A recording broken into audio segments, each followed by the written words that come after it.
All right, good morning. How are you? For those who don't know me, I'm Evan Brande. I am a fairly new member of RMPL. I joined about exactly a year ago. And I am originally from Norway, but I've lived in the US since 1988 and used to collect stamps as a kid and rediscovered my stamp collection during COVID. And I laugh about it now because I realize now how extremely naive I was as a kid. I don't even think I knew what a catalog number was. I had a catalog, but if somebody said Scott number 253, it meant absolutely nothing to me. And so I don't know why I've gotten this passionate again about that. I'm just really getting into stamp collecting at a whole new level and appreciate this community that we have here in Denver. So It's called AHD, yeah. advanced hoarding disease. Okay, so I was born in 1967. I grew up with parents who were teenagers during World War II. And of course, we heard a lot about World War II. So I created this presentation to talk a little bit about the different types of postal services that developed during 1940 and 1945 in Norway, during a time which Norway was occupied by Nazi Germany. And this presentation will be a very, very brief, big overview. There's a lot of different topics here. It's a mile wide and an inch deep for this presentation. I'm not going to go deep dive into all the different sensor marks or, that's a whole presentation itself. I'm going to try to give you an overall history of the different postal systems, but I'm also going to intersperse some personal stories just because a lot of what I'm talking about today has been published. So I thought it'd be nice to share with you some things that haven't been published just from sort of a personal perspective. Not that I lived through this, but a lot of family members and friends who did. Feel free to stop and ask questions throughout. I can also take questions at the end. I figure 50 minutes or so. So here we go. All right, for those of you, just to set the stage, Norway is a kingdom in Scandinavia, Northern Europe. We have a very, very long coastline with all the fjords in and out. I think we have one of the longest coastlines of any country in the world. Our current population is about 5.5 million. Our monarch, King Harald, is about 88 years old now, and his son is likely to take the throne here, I would say, soon, in a few years. And our political leader, our prime minister, Jonas Gahr Støre, incidentally went to high school with my sister and used to hang out at our house when I was a kid. So, 5.5 million people, it's not all that big. Our first stamp issue, Norway #1, came out in 1855. And we still have a very active stamp program to this day, with new issues pretty much every other month. So I'm trying to remember my history. Was it part of Denmark? Oh, very good. Yeah. Okay. So Norway, after the Viking era declined, we kind of went into the Dark Ages and our own version of the Dark Ages with the Black Plague. And all of a sudden, Norway's population just dwindled down and we became an easy target for Denmark. And they took us over in the 14th century. We remained under Danish rule until May 17th, 1814, which is what we celebrate as our Constitution Day, May 17th. Then we remained in the Union with Sweden until 1905. So we issued our own stamps, even though we were under a Swedish king. So some of the early Norwegian stamps will have King Oscar I, a Swedish king, on them. It wasn't until 1905 that we got stamps with a Norwegian king, and he was not Norwegian either. He was imported from Denmark. So King Olav, who I grew up with, was really the first. No, King Harald is really the first modern king born in Norway since the 13th century, our current king. All right, so prior to April 9th, 1940, April 9th is the day that Hitler invades Norway, we had developed fairly sophisticated mail transport with airmail, ground, of course, and ships. You can see the picture here showing, let's see if it doesn't work, the boats going from Norway to Faroe Islands, to the United States, to the UK. We had a very open communication line because of our access, to the sea. I call this my planes, trains, and automobile cover. Planes, trains, automobiles, and boat cover. I picked this up from a auction in Norway about 2 years ago. And I was showing this one to you guys because it went from Denver to Oslo. She is a suburb of Oslo. She. And it's interesting because this went from Denver to the East Coast by train. Then it went on SS Bremen, which is at that time the fastest passenger ship crossing the Atlantic. It could cross the Atlantic in 5 days. But about a few hours before the Bremen went to shore in Europe, they launched a catapult plane to shave a few hours of their mail delivery time. You're talking 5 days, you're going to shave off 3 hours. Is that a big deal? Well, it was innovative. And so this plane, as you can see, is gone mit Katapultflug, means with catapult plane in German. It was on the SS Bremen left on June 8th. No, that's not right. It arrived in Bremen on August 8th, 1930. It left Denver July 30th. So, 6 days from Denver to Bremen. Sorry, not to Bremen. It probably went somewhere in the North Sea, and then the catapult plane left from there. Anyway, an early example of a Norwegian airmail cover, and then, of course, it probably went by train from Germany via Sweden to Norway. So we had a fairly sophisticated mail service in the 1930s. Kevin, Yes. didn't it say on it that it went to Southampton? The flight went to Southampton? No, Southampton is the Bremen.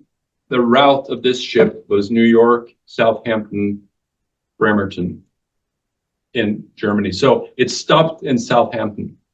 Okay, so it wasn't a catapult from there after it. I don't quite know where in the ocean they launched the catapults, but it says it's a few. Let's see, airplanes was launched from the ship several hours before arrival. So I would assume they launched it somewhere between Southampton and Germany. Okay. Another cover flown by a famous vehicle, the Hindenburg.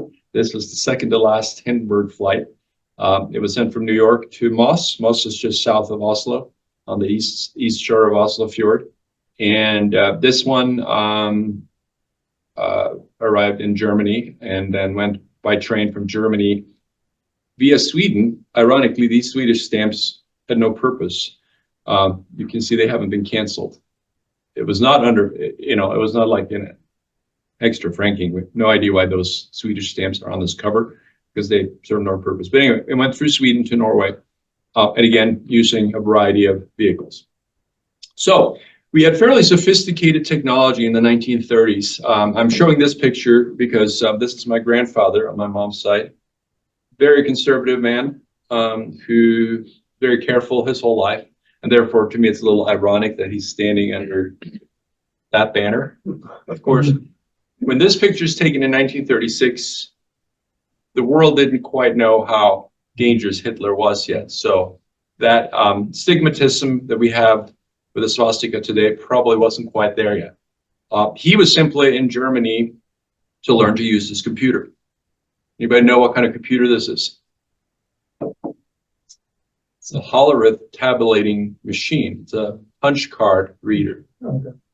And he was the HR manager for the Norwegian electrical utility company, and they were going to use this machine to keep track of their employees. So he was just in Berlin to learn about how to use a computer to track their employees. Of course, the Nazis used this very same machine for a much more ominous cause.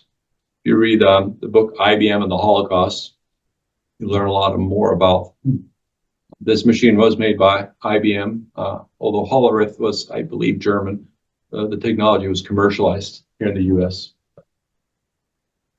Anyway, the point I'm making is that we were pretty sophisticated by the late 1930s, and the war in some ways halted that. We had started developing airmail routes. There was a regular route between Scotland and Finland with stops in Stavanger, Oslo, and Stockholm in between. There was a planned route from Berlin to Stavanger in 1939. Stavanger is on the west coast of Norway. And ironically, they even made a first flight cover for that flight, which never happened.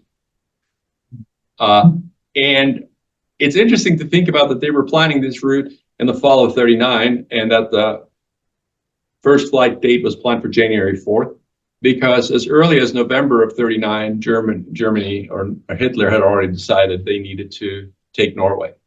So here we're planning a new commercial air route at the same time as they're plotting an invasion.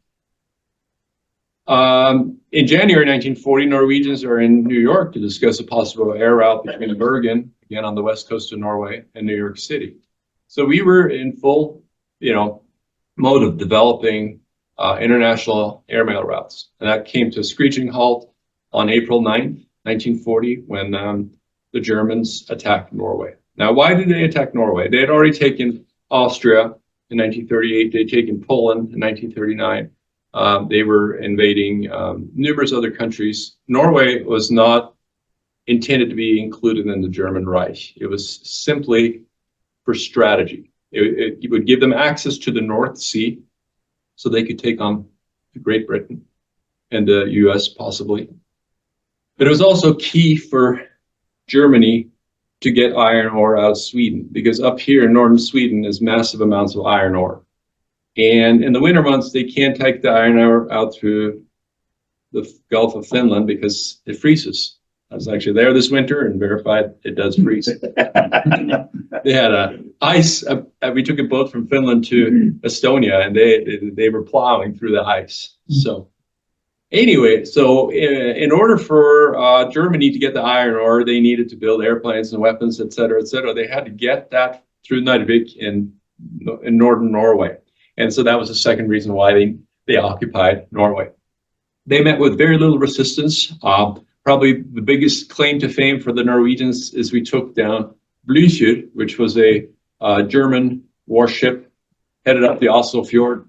That ship is still at the bottom of the Oslo Fjord at a very narrow passage. They shot that with a World War I cannon and downed that. But overall, Germany did not meet much resistance when they came to take Norway on April 9th. And within a week, most of Norway had given up, capitulated. But didn't the British intervene? The British tried to intervene, especially up north by Narvik, but they were not successful. Yeah. Everybody underestimated the power that Germany had developed secretly with the Luftwaffe and their ships. Because, after the Versailles Treaty of 1918, Germany was not supposed to have any weapons.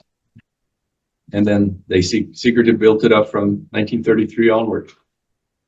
So what this meant for Norway was, in the first week, mail delivery was completely interrupted across the country. Not all of Norway was occupied on April 9th. It took it all the way till June before all of northern Norway had been captured.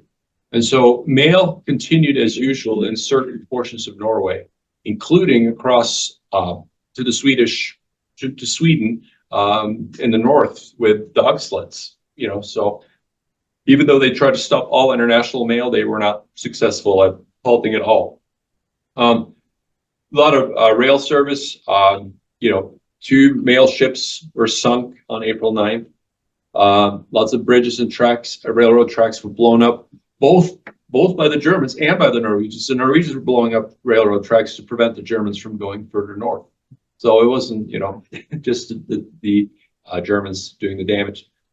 Numerous key strategic post offices were bombed by the Luftwaffe or subsequently damaged by fire. And I'll show you one of those cities, Kristiansund, because that's where most of my family lived at the time. Kristiansund, if you look at Norway, it's kind of halfway up the west coast. Zooming in, Kristiansund is actually several islands and a sound out here. And Kristiansund was used as a sort of example of this is what we're going to do to you if you continue to withstand us. They used Kristiansund as an example. They just bombed the entire city just to prove their power, their might. These pictures taken, my grandfather took these pictures visiting his hometown. He no longer lived there at that time. He was back visiting his mom. This is my great-grandfather's bakery. Evan Lark, named after. And you can see the bakers standing outside. No place to bake bread anymore. This is my grandfather, who had the bakers probably take his picture in his dad's now bombed out bakery. So what it meant was that the first few weeks after the attack in April of 1940, everything was chaos. But domestic mail service resumed fairly quickly. And for a while, there were sort of two mail systems. There was the Nazi-occupied side of the mail system, and there was the free side. And that led to different type of censor marks, because the Germans would have their censor marks, and then, of course, the Norwegians would open any German correspondence and put their censor marks on that. So for a while, for a few months, there's sort of a dual system. But over time, the Norsk Postverk, which is the name of the Norwegian Postal Service at the time, resumes. But unbeknownst to the Germans, a lot of the workers there also work underground and helping with the resistance movement, which I'll talk a lot more about as we expand. I'm going to talk about these different mail services as we get through the presentation. Of course, the German military created field post units all across Norway. There's some 500 of them that are known. There's a book next door that documents every single one of them. So each has a unique number, and you can look at a cover and say, oh, that was from a boat out in the North Sea, or that was from an Air Force base up north.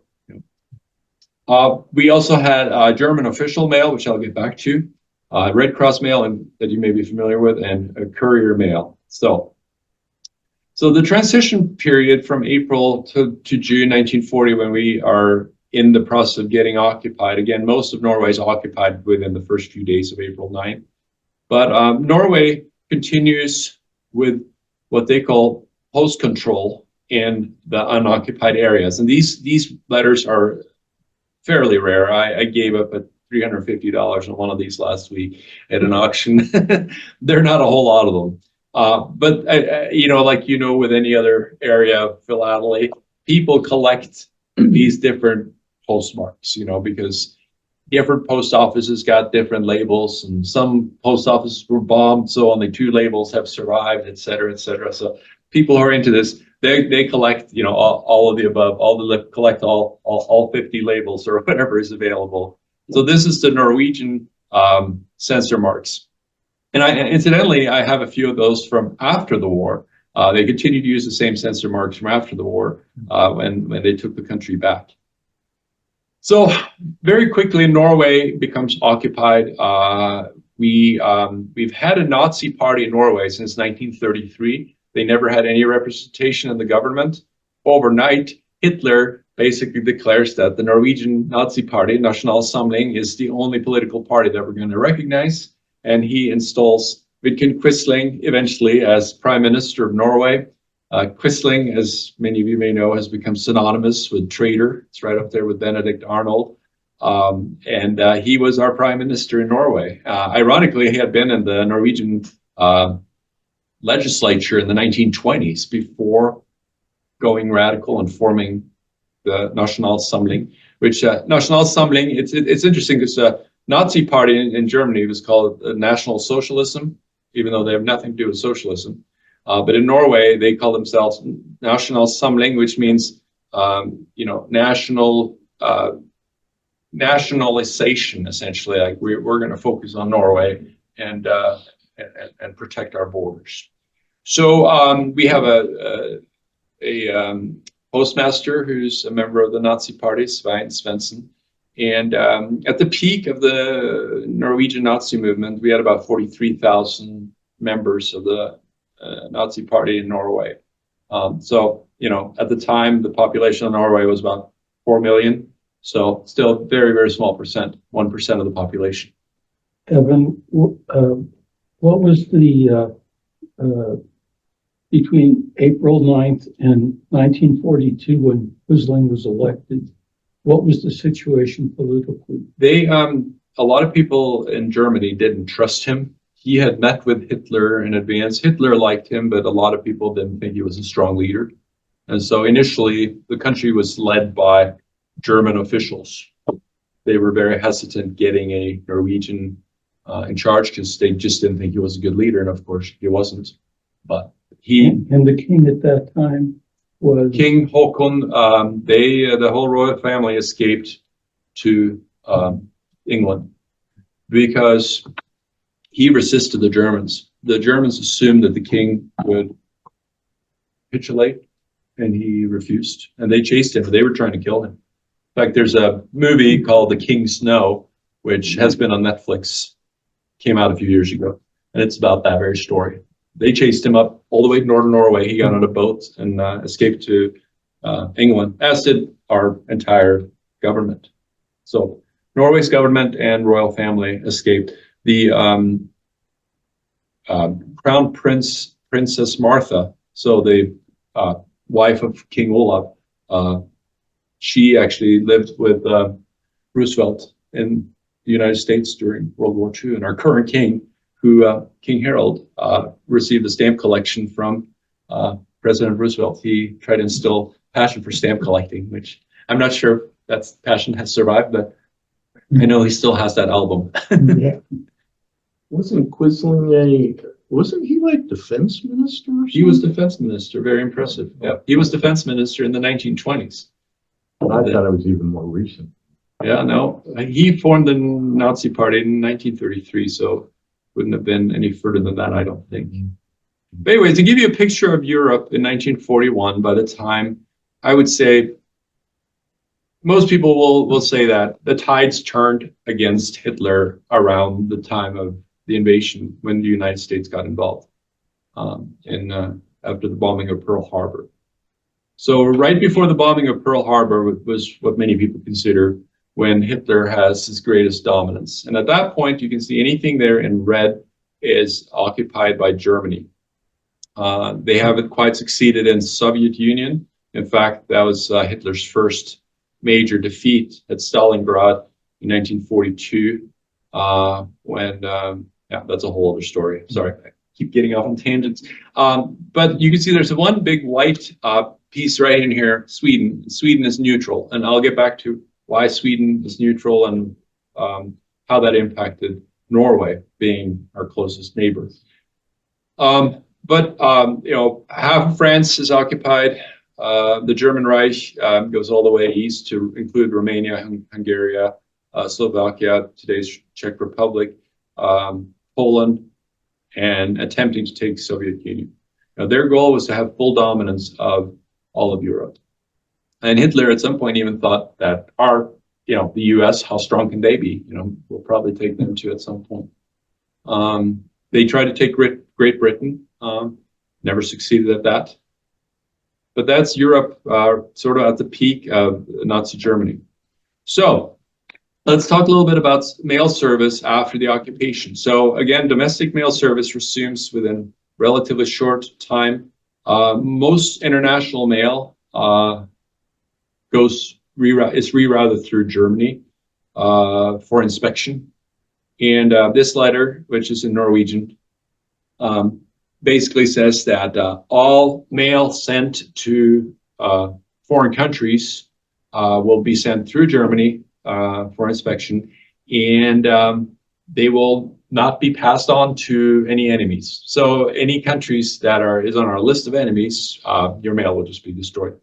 And so then it lists out, who's considered an enemy of the German Reich. United States not on this yet because this is in 1940. This is September 1940, but you have countries like, of course, Great Britain, Canada, Australia, New Zealand, France, Egypt, Sudan, Iraq.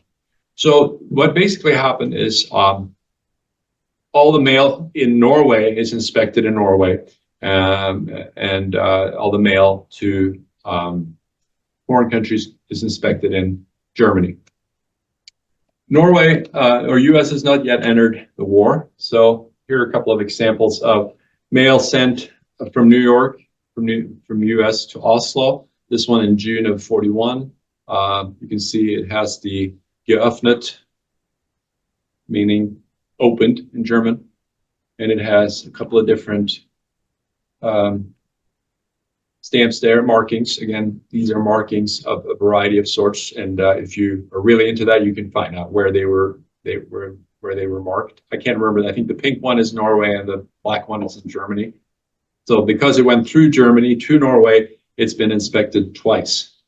The other way, this was from Norway to Virginia in the United States. Again, you have the the tape there. It's been taped shut, and the inspection marks.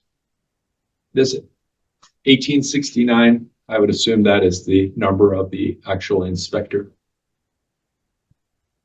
So up until, of course, December of 1941, mail service between Norway and US is fully possible. And that's after Pearl Harbor, that communication line stops. You'll probably get into this, but the stamps themselves overprinted with the V? Yeah, I'm going to get into that. Okay. Yep. Great question.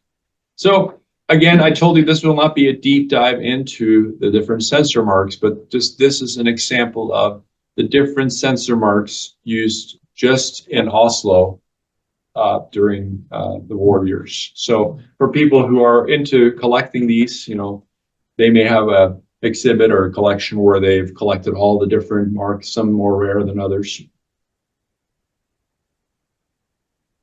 Here's another example from 1944. This one to me is interesting because right there it says stamp frimærkeforretning, which means stamp dealer. So somebody was sending stamps to Stockholm. And another interesting fact was that they had, I thought I had that in here. I might have taken that out. The Oslo Philatelic Club actually arranged a program where people could send stamps without the envelopes getting opened anywhere in the world. So they got an exemption for stamp collectors. And again, Oslo Philatelic Club that I belong to had that system in place and had gotten permission from the Nazi Party that any stamp collectors, their mail would go without being opened. Now, at the same time, the workers in the post office are involved in kind of a double duty. They help with the distribution of illegal papers. They interfere Nazi communication, sometimes destroy Nazi communication because they have to do the inspections. And so while the inspection is to find illegal mail sent by Norwegian citizens, they will also interfere with Nazi communication. And of course, the risk of being caught doing that is very severe. And for that reason, many other alternative mail systems developed during the war. German field mail, sending around a few examples. These generally don't have stamps on them. Here you can see Feldpost, which means field mail. And then the 199 that it basically says which field post office this came from. A lot of the field post offices were temporary of nature. They may just exist for a short period of time. They were often associated with battalions that moved around, so they weren't necessarily in a permanent place. This one was sent registered, and it was sent to Hanover from Norway. And then, of course, the date. Another mail system that I was not aware of when I first started researching this was the German official mail. So the German Nazi Party started to not trust their own field post system, which was intended for the officers and the military. They didn't trust that as a secure source of sending mail. So in 1942, they established an official mail system, a German government mail system with an office in downtown Oslo. And these covers will always have German franking on them, even though they're sent from Norway. And when I did this presentation to Scandinavian Collectors Club in February, I didn't own one of these covers. As of yesterday, I got my first one. I just got this one at an auction in Norway. And so you can see it's still getting the AO, the inspection mark, but these are not open. They're passed straight through. And they were intended for both government communication, between the Nazi Party in Norway and the Nazi Party in Germany, but also for officials who could send both official mail and personal mail through this Deutsches Dienstpostamt, which basically means Deutsches service post. So that's their name for official mail. Now, in Norway, we have official mail stamps. That's a separate category of stamps. These are just ordinary German stamps. So to send just a page of these of examples around. On the back side, by the way, are inflation stamps, which just happens to be on the back side. It has nothing to do with World War II. That was 20 years before, 1923. And so, so at this point, we have, we've talked about 2 different Norwegian mail systems. We have 2 different German mail systems. Then Red Cross operates a mail system, which many of you may be familiar with. So Red Cross created this mail system where you could send letters openly without a cover, without an envelope. Everything would be routed through Geneva in Switzerland, the headquarters of Red Cross. And the writing had to be limited to 25 words. You could not say anything bad about Hitler. Basically, it says, don't talk about anything that doesn't have to do with the war. So this particular letter is sent to Canada, to Alberta, Canada. And it says, Dear Tony, you are in our thoughts.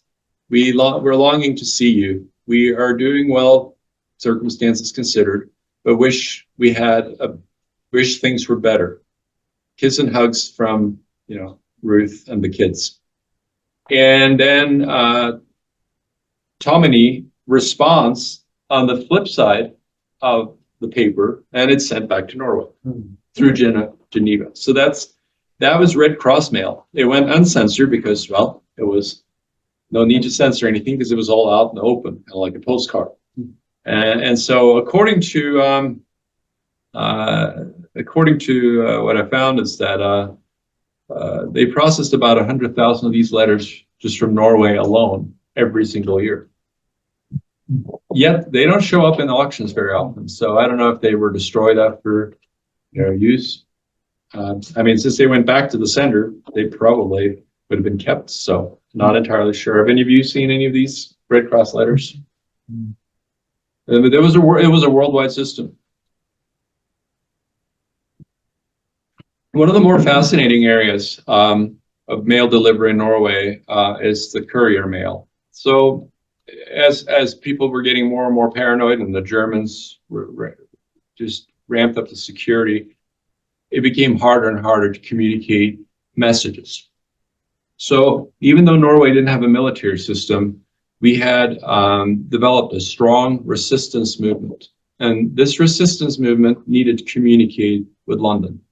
Because in order for us to be successful at blowing up German operations, we had to send our people to London for training and to get ammunition, get it back to Norway. So the only way to get that to London would be through Sweden, which was neutral, and then on an airplane from Stockholm to London.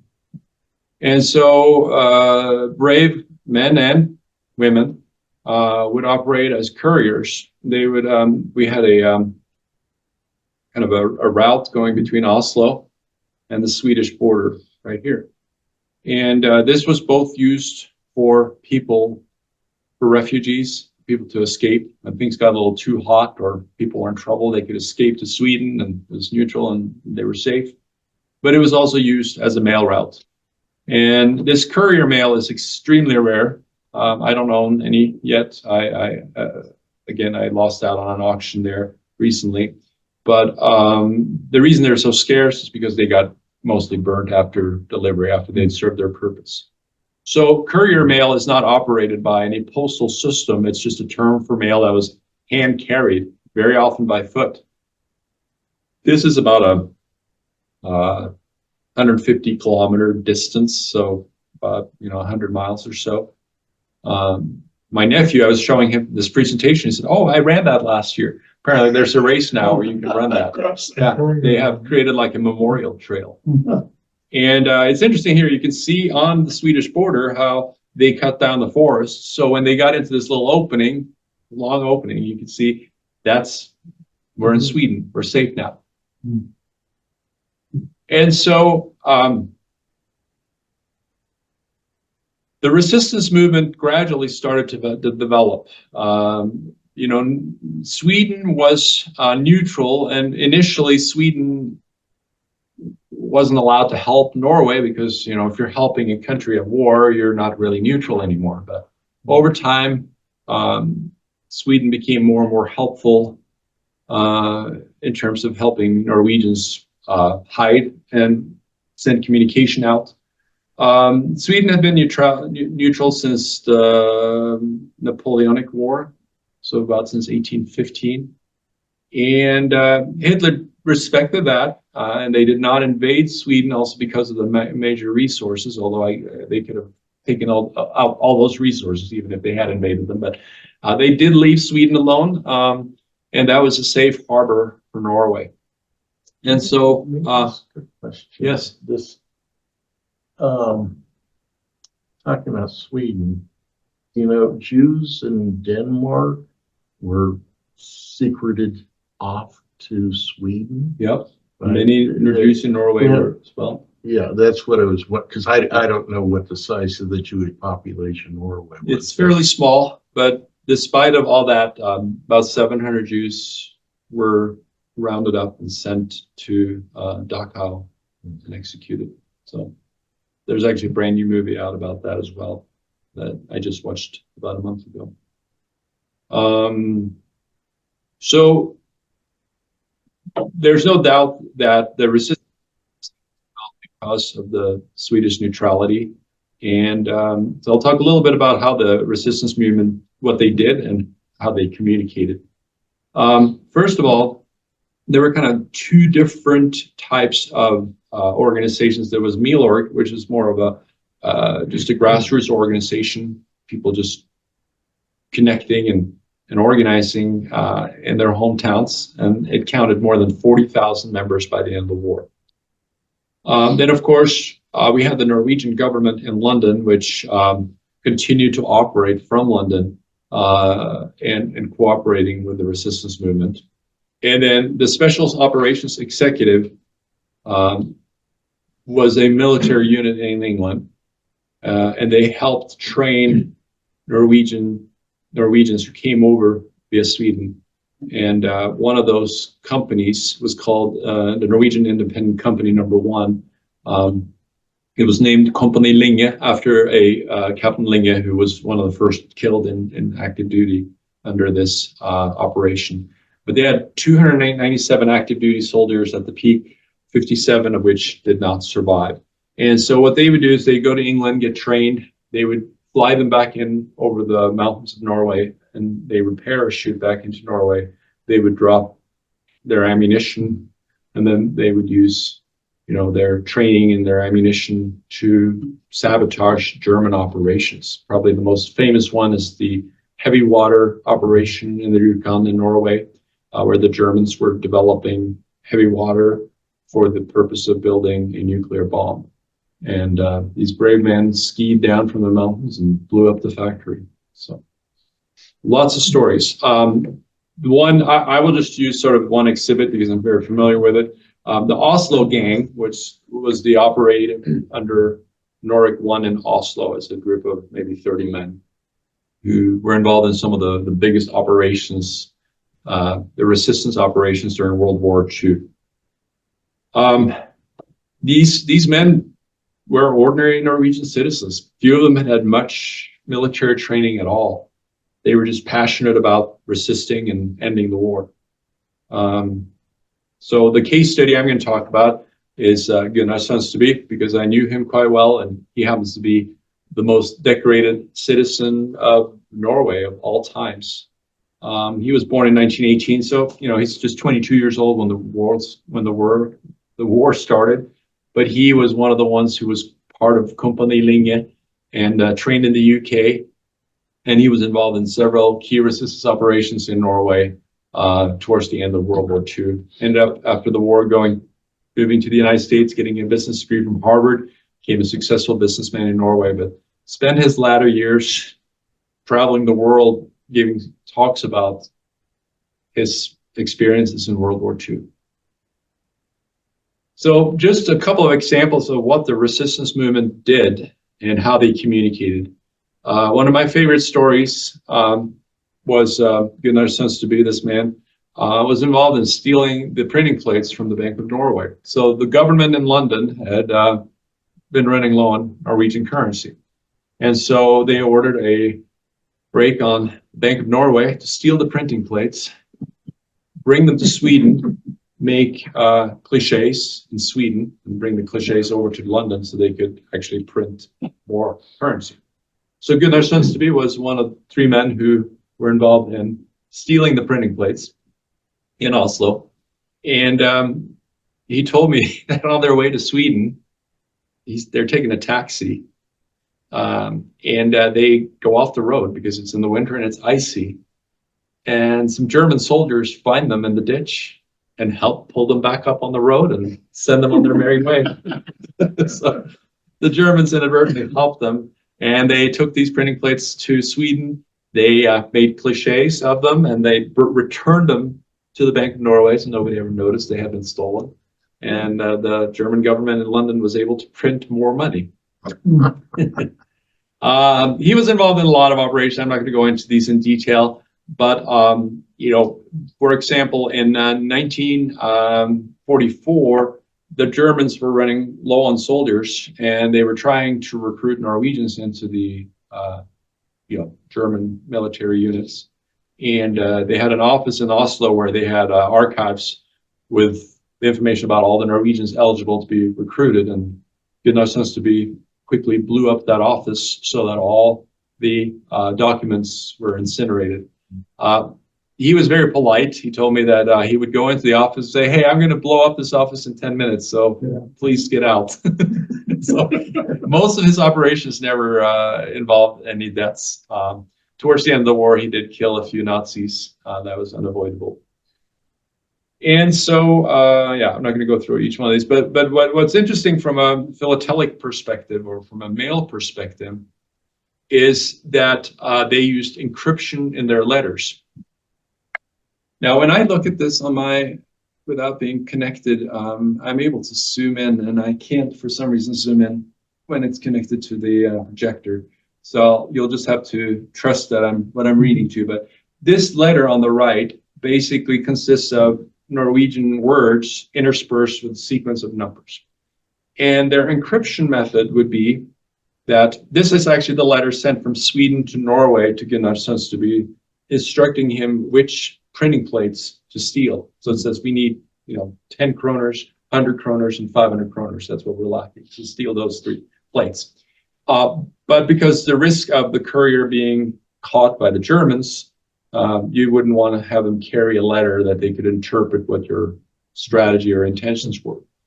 And so their encryption method involved as follows. The person sending the letter in Sweden and Gunnar Sønsteby in Oslo would have the same copy of a book.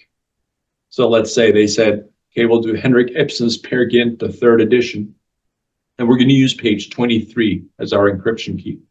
So when you see in here where it says 14.6, it means line 14, character number 6. So go down 14 lines in 6 characters. Whatever that letter is, that's the letter that goes in here.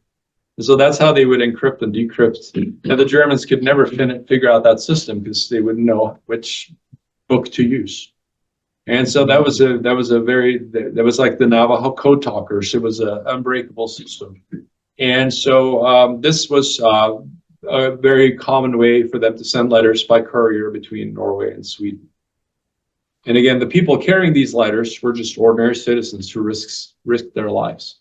Not only the people who carried the letters, but the people who housed them along the way, because they couldn't make this journey in one day. So along the way, they were known safe harbors where they could stay the night, and very often, hide in the basement or out in the barn or, whatever.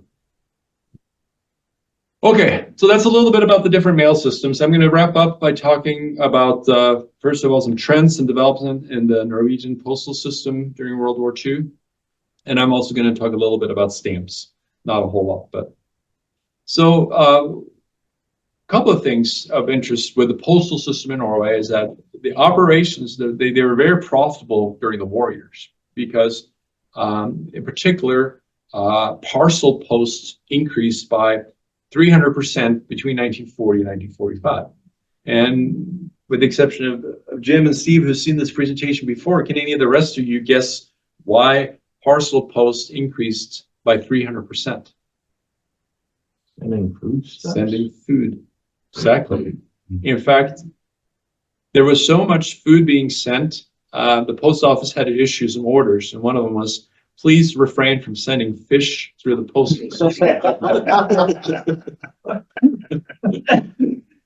Now imagine you may not, getting those stamps off paper may have been a very greasy experience. Now there were also many negatives during World War II, of course, with the postal service. There was very little renewal in infrastructure and staff development. Sick leave increased significantly because people didn't want to work there. There were also innovations. In 1943, Norway introduced Postal, which is an electronic payment system, which existed up until the 1990s. And it was basically a way of sending money through the mail.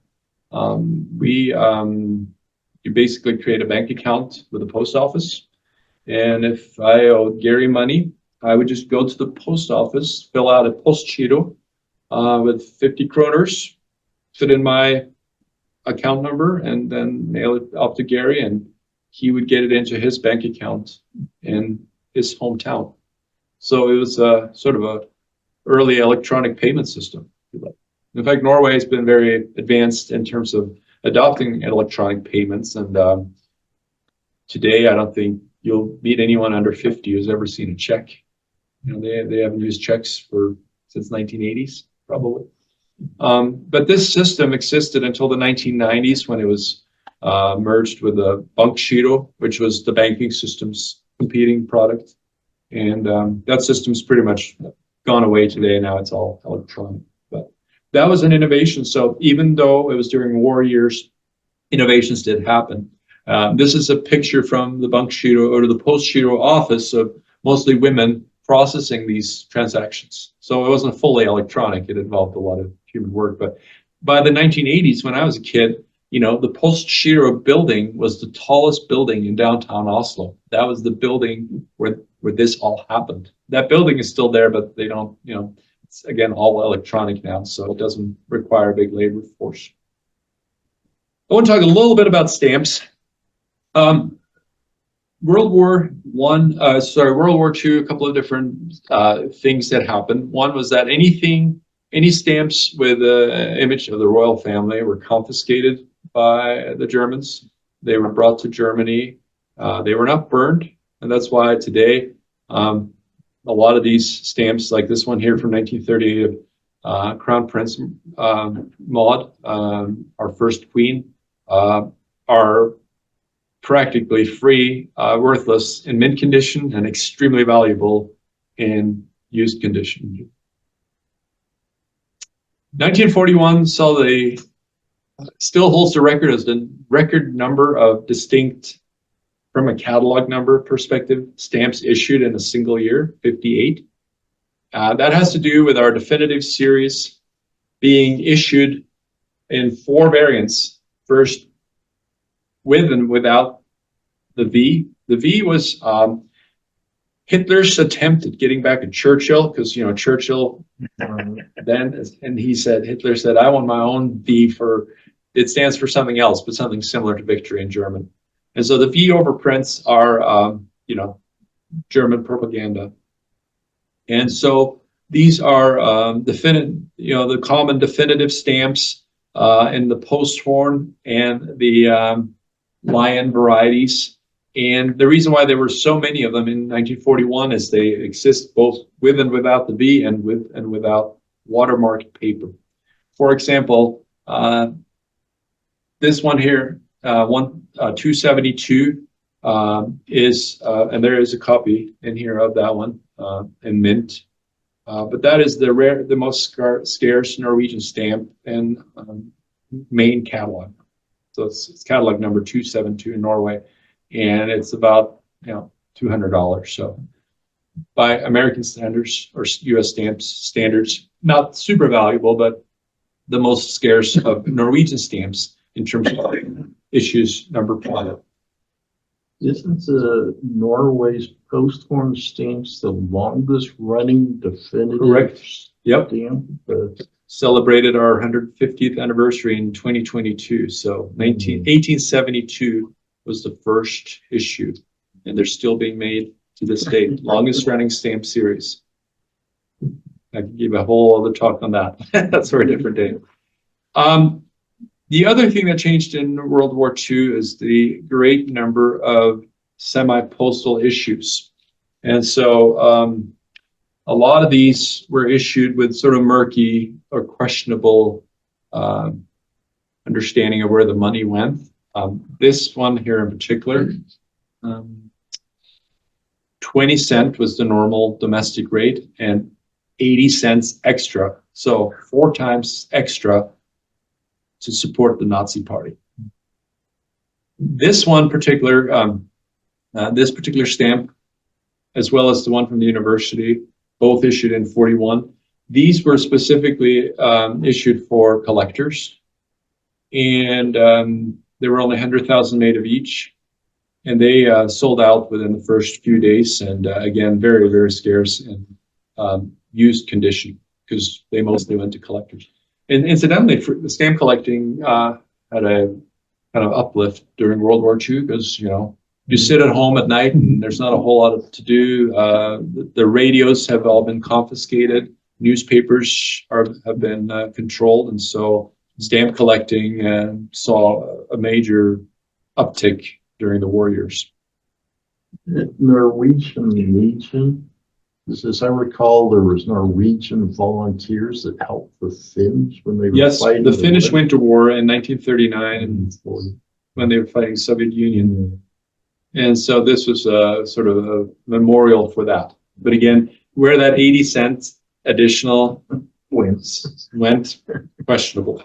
So a lot of semi-postal issues, again, many issued without a clear cause. I mentioned earlier also Philatelic Club facilitated a stamp exchange. So here's an example of one of those letters. These would go uncensored. So here's somebody in Syracuse getting a delivery of mail in 1944 from Oslo.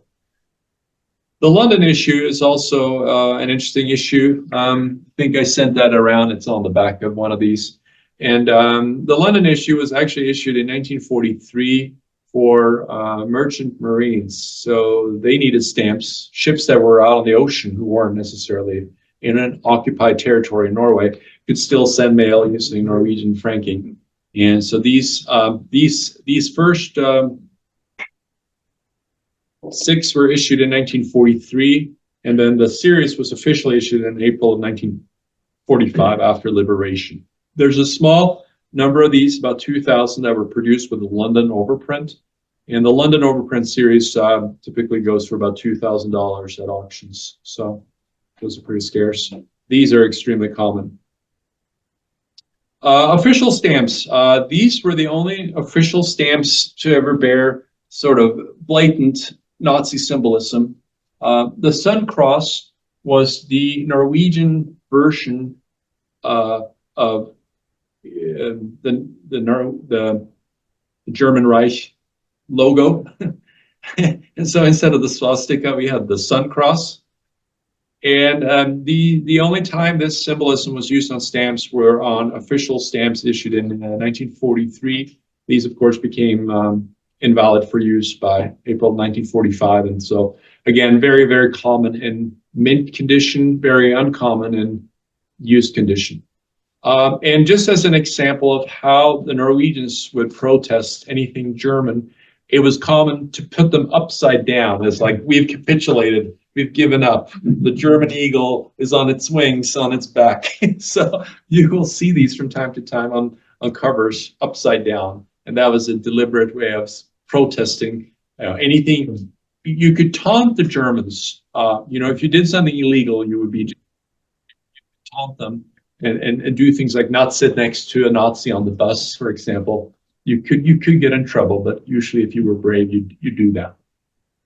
The other thing were slogan cancels.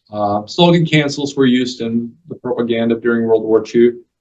This particular one, svarta handlare är samfundspeople, samfundsfiender. It was a Nazi slogan cancel that basically says that if you operate,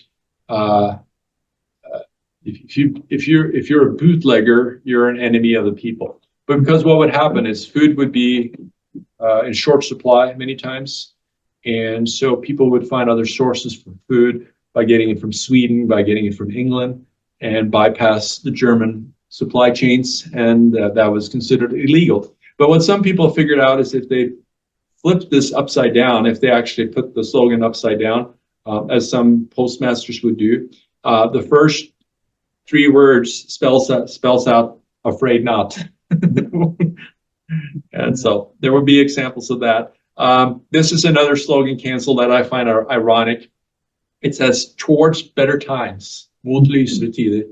And by March of 44, when this one has been printed, the Nazi Party was, on their last legs. It was definitely towards brighter times for the Norwegian people, but not as this slogan was intended. All right, so I'm going to wrap up just with some personal stories, just to give you sort of, some stories you may not have heard. So my parents were teenagers during World War II. My mom lived in Oslo, born in 1927. My dad lived in Haugesund on the West Coast, born in 1925. So, he would have been about 16 in this picture here, is out skiing. Overall, I mean, the World War II scarred them, but they weren't, I think, ever in any kind of jeopardy. They lived in safe places.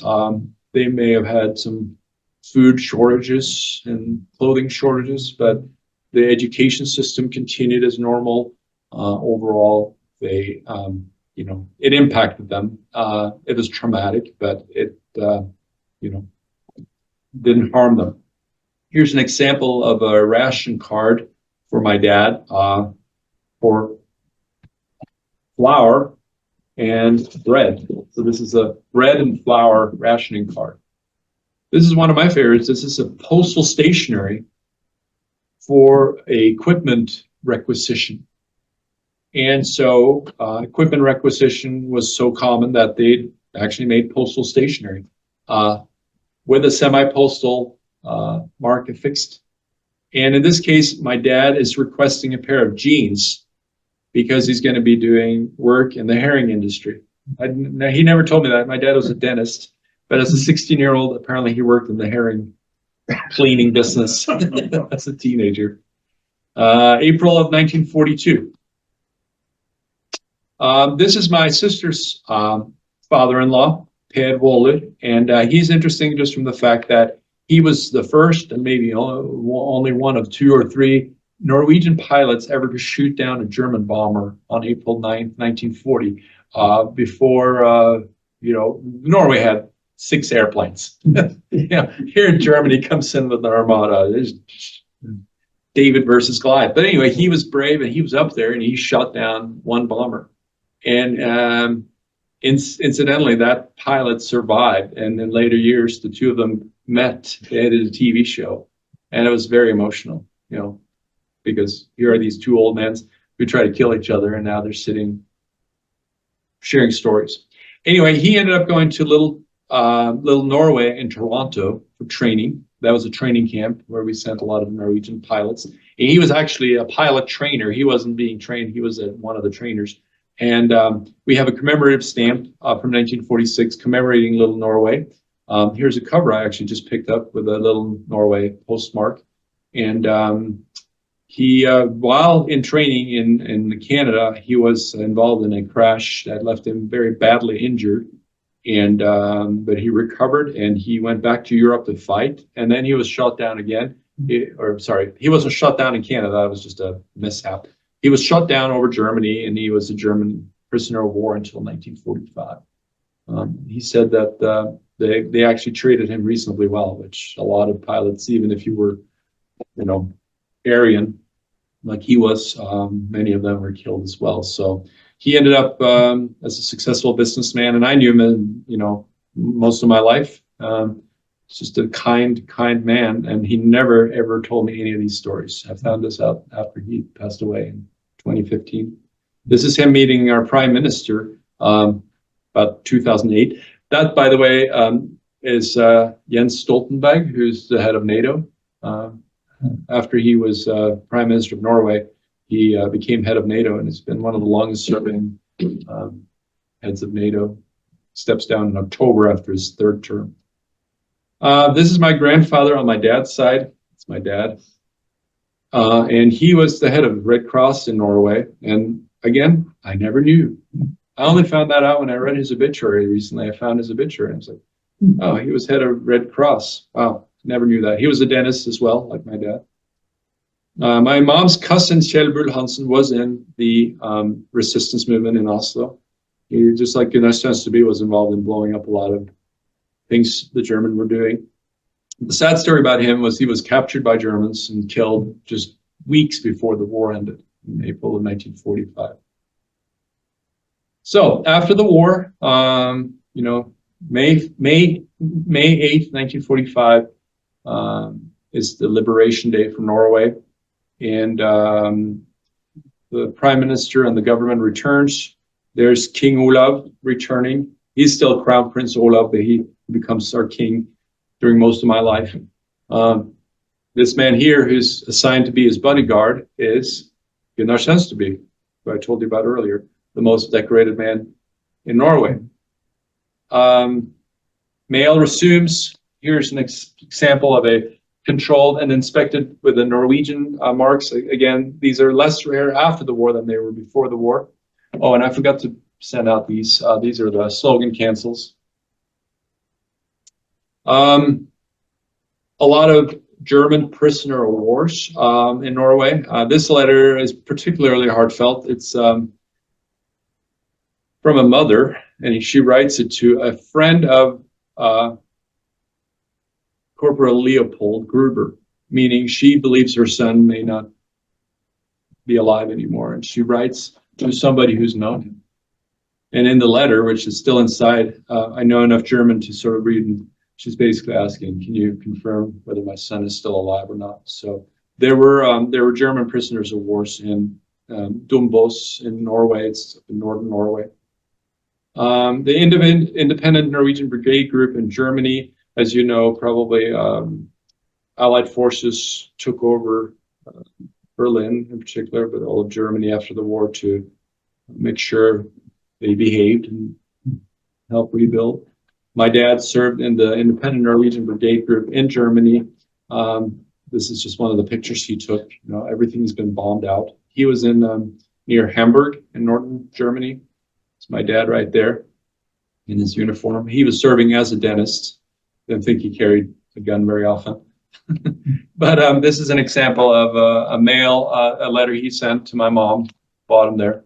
And what's interesting about this one is that it's mailed from Germany using Norwegian stamps. So it's the opposite of the official mail that was made from Norway, sent from Norway to Germany with German stamps. This one, sent in 1950, is postmarked Tyskland, Oslo, so Germany, Oslo. So it was mailed from Germany with Norwegian domestic rates. This is my wife and Gunnar Sønsteby in 2007. I knew him well because he was my parents' neighbor. And he was just signing a couple of books for us. He wrote several books, both in, well, they've been translated to English, so all the stories about him and what he did during World War II. They made a movie about him in 2008. The film is called Max Manus. Again, it's on Netflix. And this is him at the age of 90. And this is the actor who plays him in 1945, or looks like him during World War II. Great movie. And that's about the resistance movement in Oslo during World War II. They made a commemorative stamp for him in 2018, 24 krona stamp. He died in 2012, but they made that for his 100th birthday. It's his widow. She's since passed away. So that's the end of my presentation. So appreciate you guys sitting, listening, sharing your Saturday with me.